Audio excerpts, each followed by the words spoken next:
Welcome to the Genius Factory. Enjoy the video. You need the app running before you attack it, so start now. Install Node, JS 14 Plus, or pull the Docker image because consistency matters. Once done, clone the repo or run Docker with P3000 to expose the app. Then, launch the server with npm start and open http://localhost 3000 in your browser. Create a low-privilege test user and glance at the challenge list.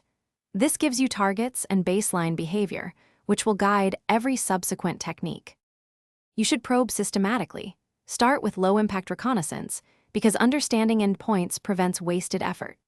Use Burp Suite or browser DevTools to intercept requests and observe headers, cookies, and JSON payloads. Once you map endpoints and review static JS, craft targeted inputs. Try SQL injection in search fields, reflected and stored XSS in comment areas, and session manipulation for auth bypass. Make sure to capture requests and responses for each test, since replaying them simplifies iterative refinement and reporting. Finalize by resolving remaining challenges and saving proofs, flags, screenshots, and the exact payloads you used. Once done, reset the app between runs using Docker restart or the provided reset script to ensure reproducible states. If something fails, troubleshoot methodically.